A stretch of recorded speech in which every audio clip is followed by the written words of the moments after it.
सुमन Sunny good morning. अब हम लोग की दूसरी क्लास है, उसमें हम और आगे के क्वेश्चन देखते हैं।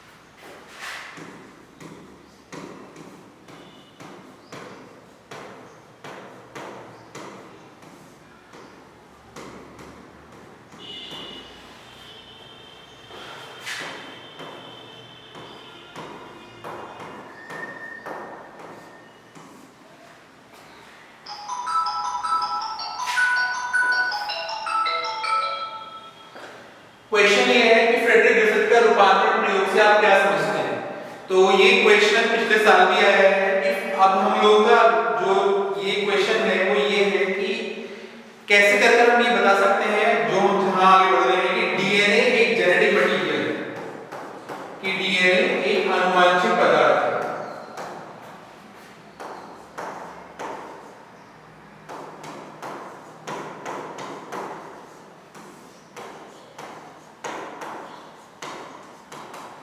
कि डीएनए का आनुवंशिक पदार्थ है, तो वो कैसे करके हम ये बता सकते हैं कि डीएनए का आनुवंशिक पदार्थ है। तो उस तरफ हम बढ़ते जा रहे हैं कि डीएनए आनुवंशिक पदार्थ क्यों है। तो सबसे पहला जो एक्सपेरिमेंट करा था वो फ्रेडरिक ग्रिफिथ ने करा था। इसके ऊपर क्वेश्चन ये आता है कि रूपांतरण प्रयोग से आप क्या समझते हैं, ये किसने किया था और इससे हमें क्या समझ में आया था। तो इस तरह के क्वेश्चंस आपके एग्जाम में आते हैं। क्वेश्चन कैसा भी हो सकता है कि फ्रेडरिक ग्रिफिथ का रूपांतरण प्रयोग कैसा, उन्होंने क्या क्या किया, उन्होंने किसके ऊपर किया और उसमें उन्होंने कौन सा जीवाणु लिया। ये इस तरह के क्वेश्चन आ जाते हैं। ये 3 मार्क का भी आता है, ये 5 मार्क का क्वेश्चन भी आता है कि फ्रेडरिक जो ग्रिफिथ का रूपांतरण प्रयोग है उसकी व्याख्या करिए। तो ये 5 मार्क का क्वेश्चन भी आ जाता है, लिख लीजिए।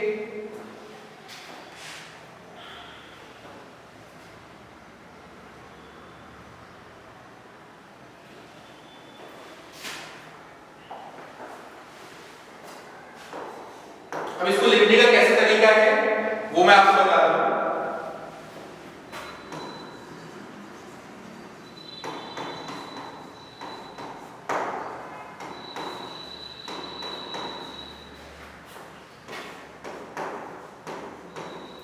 सबसे पहले हम ये बताएंगे कि फ्रेडरिक ग्रिफिथ ने 1928 में रूपांतरण का प्रयोग किया, जिसमें उन्होंने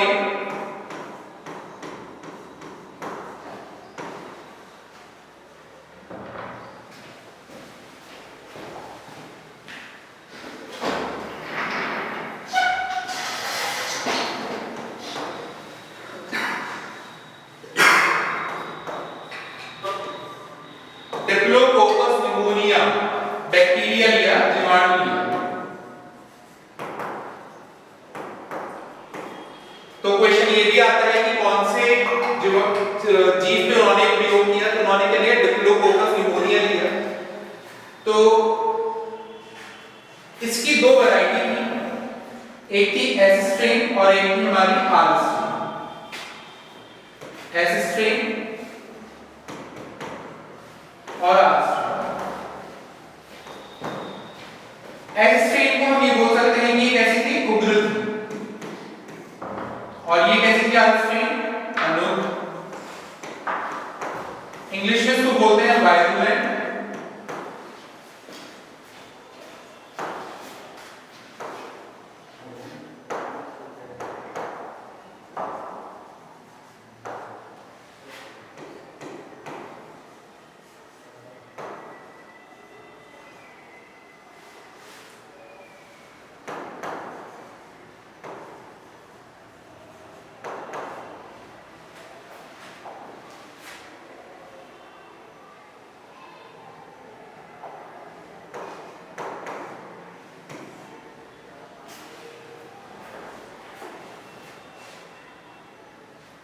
तो फ्रेडरिक ग्रिफिथ ने डिप्लोकोकस निमोनिया लिया और उसकी 2 स्ट्रेन्स के बारे में उन्होंने समझा।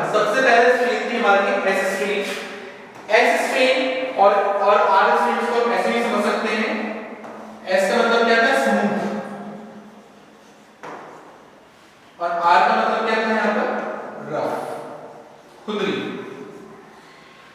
अब ये स्मूथ क्यों हुई, क्योंकि इसके ऊपर एक पॉलीसैकेराइड का कोट था, जो उसकी जो कोट था, जो सेल वॉल थी, उस पे एक पॉलीसैकेराइड की एक और प्रोटीन थी, जिसकी वजह से क्या था, ये स्मूथ थी और ये क्या था, उग्र था। उग्र का मतलब क्या होता है कि अगर वो इन्फेक्शन कॉज कर सकती है, क्योंकि उसको वो अपने आप को बचा लेगी। अगर कोई भी हम कुछ भी डालते हैं, एंटीबायोटिक डालते हैं, तो वो उसको बचा लेगा अपने आप को इस पॉलीसैकेराइड कोट की वजह से।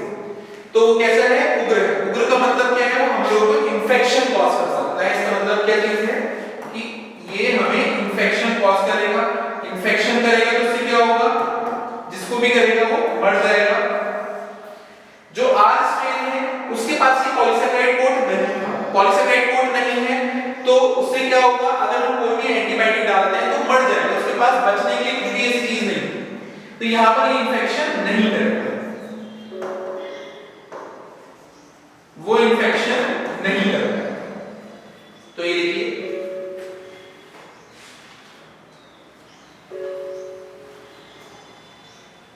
ये थी सेफ, लेकिन ये कैसा था, जानलेवा। जानलेवा का मतलब फैटल, जानलेवा।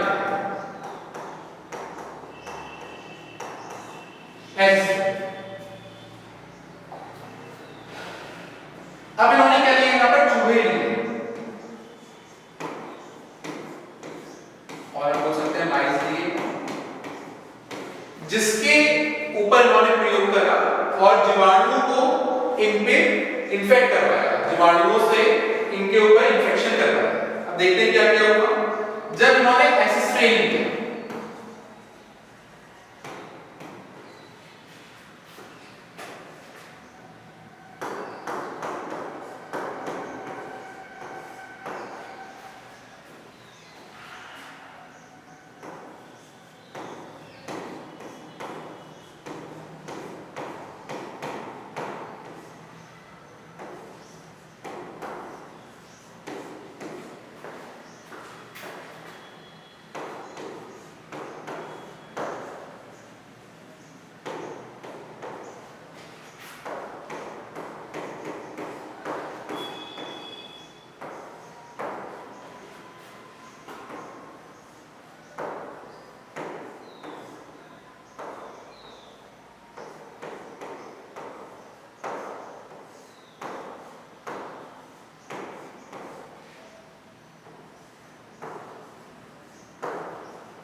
तो ये लिखिए पहले।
तो फ्रेडरिक ग्रिफिथ ने क्या किया, उन्होंने चूहे लिए, हमने इस चीज समझ ली थी पहले ही कि हमारे पास दो स्ट्रेन है, एक एस है जो कि कैसा है, उग्र है, और एक आर है जो कि क्या है, अनुग्र है। तो उन्होंने चूहे के ऊपर अपना ये प्रयोग किया। उन्होंने एस स्ट्रेन का जब बैक्टीरिया लिया और उसको उन्होंने चूहों को उससे इन्फेक्ट करवाया, तो उन्होंने देखा कि चूहे मर गए। और ये हम जान ही रहे थे कि जो एस स्ट्रेन है वो कैसा है, उग्र है, जानलेवा है, वायरुलेंट है, तो उससे चूहे मर गए। दूसरी बात उन्होंने क्या किया, उन्होंने दूसरा स्ट्रेन लिया डिप्लोकोकस निमोनिया बैक्टीरिया का, जो उन्होंने चूहों को उससे इन्फेक्ट कराया, तो चूहे जिंदा रहे, वो जिंदा रहे, सरवाइव हो गए, बच गए। क्योंकि हमें पता है कि जो आर स्ट्रेन है वो कैसा है, उसके पास पॉलीसेकेराइड कोड नहीं है, तो कैसा है, वो अनुग्र है। ये हमने बताया था, तो कैसा है, आर स्ट्रेन अनुग्र। अब जो तीसरी चीज उन्होंने करी, उन्होंने कहा कि थोड़ा सा इसमें और चेंज करता हूं मैं। उन्होंने क्या करा, हीट किल्ड एस स्ट्रेन लिया। हीट किल्ड एस स्ट्रेन का मतलब क्या है, ऐसा स्ट्रेन जहां पर उन्होंने उसको मतलब गर्म करा और उससे क्या हुआ, जो एस स्ट्रेन था वो कैसा हो गया, इनएक्टिव हो गया। यहाँ पर ये इनएक्टिव का मतलब क्या है, अभी वो कार्य करने के योग्य नहीं है, अभी क्षमता उसमें नहीं है कि वो अभी अपना उग्र वाला बिहेवियर वो दिखा। इसकी वजह से क्या हुआ, चूहे जिंदा रहे। अब क्या हुआ, जो एस स्ट्रेन जब हमने खाली एस स्ट्रेन डाला था तो चूहे मर रहे थे, जो पहली वाली चीज हम देख रहे हैं। लेकिन जब उन्होंने हीट किल्ड एस स्ट्रेन डाला, गर्म करके उन्होंने डाला, हीट से मार के डाला उन्होंने, तो उससे क्या हुआ, जब वो चूहों को उससे इन्फेक्ट कराया तो चूहे इससे क्या रह गए, जिंदा रहे। अब उन्होंने एक और थोड़ा सा और चेंज करा। उन्होंने क्या करा, हीट किल्ड एस स्ट्रेन लिया और आर स्ट्रेन लिया। अगर हम देखें तो ऊपर जो हीट किल्ड जब एस स्ट्रेन लिया था तब चूहे जिंदा रहे थे, जब हमने आर स्ट्रेन लिया था तब भी चूहे जिंदा रहे थे। तो चूहा कैसे रहना चाहिए, जिंदा रहना चाहिए थे, बट यहां पर क्या हुआ, चूहे मर गए। और जब चूहों के हार्ट को हमने स्टडी करा और जब हमने उनको देखा तो वहां से हमारे क्या निकल गया है, एस स्ट्रेन पाया चूहे के हार्ट। जबकि एस स्ट्रेन तो कैसा था, इनएक्टिव था, आर स्ट्रेन कर नहीं सकता था। तो उस लेकिन जब हमने चूहों को, जो मर गए चूहे थे, हमने उनको स्टडी करा तो हमें पता चला कि वहां पर हमें क्या मिले, एस स्ट्रेन मिले। मतलब यहां से हमें समझ में आया कुछ ना कुछ तो एक ऐसी चीज हुई है जो इस आर स्ट्रेन को बदलकर एस स्ट्रेन बना दिया। तो कुछ ना कुछ तो रूपांतरण हुआ है, उस रूपांतरण को ही हमने पढ़ा इस फ्रेडरिक ग्रिफिथ के एक्सपेरिमेंट।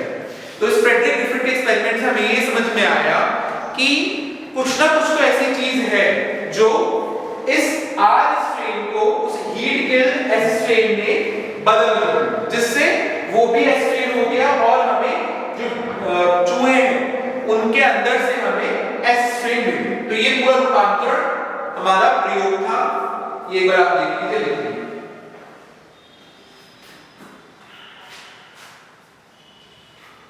यहां पर आप नोट करके एक और चीज लिख सकते हैं,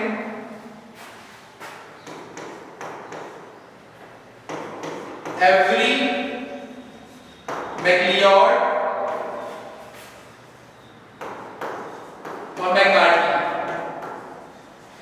नाम के साइंटिस्ट थे, क्योंकि रूपांतरण प्रयोग से हमें कुछ समझ में तो ऐसा सच नहीं आया, तो नोट करके आप ये डाल सकते हो कि इन तीनों ने बाद में ये बता दिया था कि जो ये रूपांतरण हुआ किसकी वजह से हो सकता है। अगर हम किसी भी जीव के बारे में बात करें तो उसमें क्या क्या चीजें हो सकती हैं। तीन चीजें हैं हमारे पास, एक आरएनए होगा, एक डीएनए होगा और एक प्रोटीन। ये तीन चीजें ही हैं हमारे पास। इन तीन चीजों की वजह से ही कुछ रूपांतरण हो सकता है। तो ज्यादातर जो उस टाइम के साइंटिस्ट थे उन लोगों को लग रहा था कि भाई प्रोटीन है जिसकी वजह से सारी चीजें हो रही हैं। बट इन तीन लोगों ने कुछ एक्सपेरिमेंट करे इन्होंने के लिए एंजाइम्स कि उन्होंने सेल में डाला कि भाई आरएनए डाल देते हैं तो आरएनए से आरएनए बन गया, लेकिन रूपांतरण तब भी हो रहा था। फिर उन्होंने प्रोटीनेज डाल दिए तो प्रोटीन बन गया, लेकिन रूपांतरण तब भी हो रहा था। लेकिन जैसे ही उन्होंने डीएनए डाला, डीएनए एंजाइम डाला, जैसे डीएनए एंजाइम डाला, डीएनए एंजाइम डालने के बाद रूपांतरण रुक गया। तो यहां से इसके बाद इन तीन साइंटिस्ट ने ये बोल दिया, ये बता दिया कि जो रूपांतरण हो रहा है, जो ये सब चीजें हो रही हैं, इसका मुख्य कारण जो है वो है डीएनए। मैंने आपको बताया था कि इस चैप्टर में इसके ऊपर ये बताया जा रहा है, जितने भी हम प्रयोग कर रहे हैं, ये किस दिशा में हम जा रहे हैं, किस दिशा में जा रहे हैं कि डीएनए कैसे कर एक अनुवांछित पदार्थ पता लगा। अभी तो हम बहुत इजीली बोलते हैं कि डीएनए हमारा जेनेटिक मटेरियल है, कि DNA is a genetic material. But DNA genetic material हुआ कैसे, ये पता कैसे चला? तो उसके लिए सबसे पहला एक्सपेरिमेंट करा हमारा फ्रेडरिक ग्रिफिथ ने, जिन्होंने ये बताया कि जो हम लोगों ने यहां पर देखा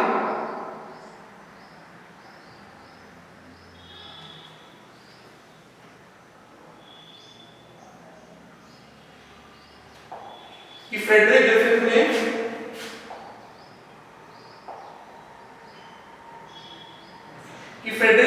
बताया कि भाई ये रूपांतरण एक्सपेरिमेंट में भी एसिस्ट्रेन लिया तब चूहे मर गए, आर स्ट्रेन लिया तो चूहे जिंदा रहे, हीट किल एसिस्ट्रेन लिया तो चूहे जिंदा रहे, हीट किल एसिस्ट्रेन और आर स्ट्रेन लिया तो चूहे मर गए। तो ये जो एसिस्ट्रेन मिला हमें चूहों में से, वो कैसे मिला? क्योंकि वहां पर जो आर स्ट्रेन था उनका रूपांतरण हुआ। अब रूपांतरण किसकी वजह से हुआ होगा, ये अभी भी लोगों को समझ में नहीं आ रहा था। फ्रेडरिक ये नहीं बता पाए। उसके बाद तीन साइंटिस्ट आए जो हम लोगों ने पढ़ा कि एवरी, मैकार्टी, मैकलियोड, तीनों ने ये बताया कि भाई ये जो रूपांतरण हो रहा है इसका मुख्य कारण डीएनए हो सकता है। और उसके लिए उन्होंने एंजाइम्स ले लिए। उन्होंने कहा कि डीएनए डाल दिया तो रूपांतरण रुक जा रहा है, आरएनए डाल रूपांतरण नहीं रुक रहा, और प्रोटीनेज डाल रहे तो रूपांतरण नहीं रुक रहा। अब जो दूसरा क्वेश्चन आपका आता है जिससे हमें पुख्ता समझ में आ जाता है कि डीएनए एक आनुवंशिक पदार्थ है, वो हम देखते हैं। उसका क्वेश्चन लिखिए,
नामांक, ये आप याद रख लीजिए, ये हर साल क्वेश्चन आता है, ये सबसे इंपॉर्टेंट क्वेश्चन है इस चैप्टर का, मोस्ट इंपॉर्टेंट क्वेश्चन इस चैप्टर का। जो एक मैंने आपको बताया फ्रेडरिक एक्सपेरिमेंट, एक हर्शे एंड चेज वाला, एक अभी एक्सपेरिमेंट और है आप लोगों का, सेमी कंजर्वेटिव अर्ध संरक्षित प्रयोग जो है, वो सबसे इंपॉर्टेंट क्वेश्चन है, ये इस चैप्टर से आते ही हैं, हर साल आया है ये, मतलब 24 23 कुछ भी कर लीजिए कि हर साल आया है, ये आता ही है कि नामांकित चित्र की सहायता से हर्शे एंड चेज का प्रयोग का वर्णन करें, इससे क्या रिलेशन चलता है, या तो ये ऐसे पूछ लेंगे या फिर ये बता देंगे, पूछ लेंगे आप सिद्ध करो कि डीएनए का आनुवंशिक पदार्थ, या फिर ये पूछ लेंगे कि आनुवंशिक पदार्थ, डीएनए का आनुवंशिक पदार्थ है, ये किसने बताया था, प्रयोग द्वारा समझाएंगे। तो ये इस तरह के क्वेश्चन आएंगे, सब में लिखना वही है हमें, हर्शे और चेज का, अल्फ्रेड पूरा नाम इनका क्या था वो बता रहा हूं मैं आपको, हर्शे एंड चेज का एक्सपेरिमेंट आपको लिखना है।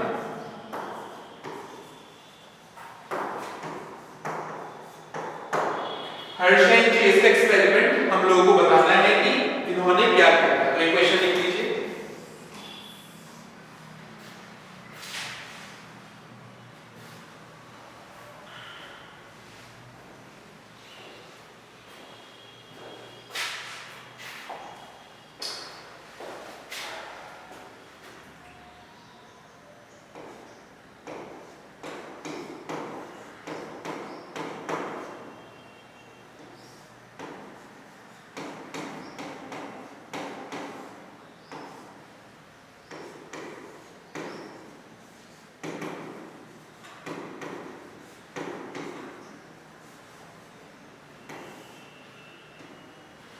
यहां पर हम बात करेंगे जीवाणु रोधी की और बैक्टीरियोफाजस की।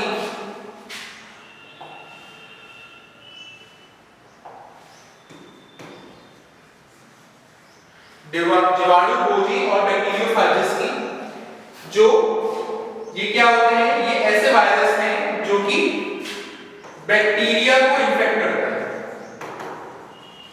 ये बैक्टीरिया नहीं है, जीवाणु नहीं है, जीवाणु रोधी है, इनका मतलब जो जीवाणुओं पे इन्फेक्शन कर रहे हैं, जीवाणु को खा रहे हैं, तो वो ऐसे वायरस हैं, बैक्टीरियोफाजस हैं जो कि बैक्टीरिया को इन्फेक्ट कर रहे हैं। तो जीवाणु रोधी से आप जीवाणु से कंफ्यूज मत हो जाइए कि वो जीवाणु है।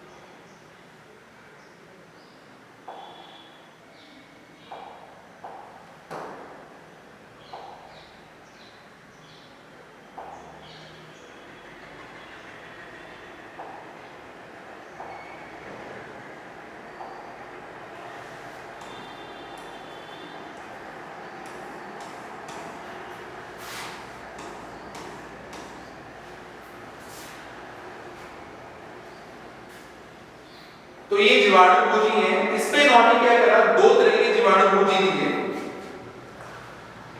एक को S35 रेडियो एक्टिव सल्फर,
तो एक चीज समझिए कि इन्होंने क्या करा, इन्होंने रेडियो एक्टिव सल्फर लिया और एक रेडियो एक्टिव फास्फोरस लिया। रेडियो एक्टिव सल्फर मतलब कि विकिरण सक्रिय सल्फर लिया इन्होंने। अब हमें पता है कि जो सल्फर है वो प्रोटीन में पाया जाता है, मिथ्योनिन वगैरह तो प्रोटीन में पाया जाता है। तो जीवाणु भोजी का ये बाहर वाला स्ट्रक्चर है ये किस चीज का बना हुआ होता है, प्रोटीन का बना हुआ है, इसको बोलते हैं प्रोटीन कोट। तो जब हमने रेडियो एक्टिव सल्फर में इनको खूब दिनों तक रखा, जब हमने इनको रेडियो एक्टिव सल्फर में खूब दिनों तक रखा और हमने देखा तो इससे क्या हुआ, जो इनका प्रोटीन कोट था वो कैसा हो गया, हमारा रेडियो एक्टिव सल्फर की तरह हो गया। तो यहाँ पर कैसी आ गई, रेडियो एक्टिविटी आ गई, विकिरण सक्रिय हो गया। क्या हो गया, ये जो इनका कोट था, प्रोटीन कोट था, ये जो प्रोटीन कोट था ये कैसा हो गया, इनका रेडियो एक्टिव सल्फर से सक्रिय हो गया, इसका रेडियो एक्टिविटी यहाँ पर आ गई। फास्फोरस, अगर हम फास्फोरस की बात कर रहे हैं तो फास्फोरस कहाँ पे पाया जा रहा है, फास्फोरस हमारा पाया जा रहा है डीएनए में। हमने भी पढ़ा था कि न्यूक्लियोटाइड में जो न्यूक्लियोटाइड बेस हमारा न्यूक्लियोटाइड है उसमें वो फॉस्फेट ग्रुप पाया जा रहा है। तो यहाँ पर क्या हुआ, जब हमने इस वाले जीवाणु भोजी को फास्फोरस P32 का विकिरण सक्रिय इसको बनाया तो इससे क्या हुआ, इसका जो डीएनए था, इसका जो डीएनए था वो उसमें सक्रियण आ गया। तो ये आपको याद रखना है कि हमने दो तरीके के जीवाणु भोजी लिए, एक हमने लिया सल्फर वाला और एक लिया हमने फास्फोरस वाला। अब इससे क्या करा हमने, इसके लिए हमने जीवाणु भोजी लिए तो हमें जीवाणु चाहिए, तो हमने कौन सा जीवाणु लिया, हमने लिया E coli, Escherichia coli bacteria लिया और उस बैक्टीरिया के ऊपर इनका इन्फेक्शन कराया, इनको इन्फेक्ट करवाया, बैक्टीरिया ई कोलाई को किससे इन्फेक्ट करवाया, बैक्टीरियोफागस।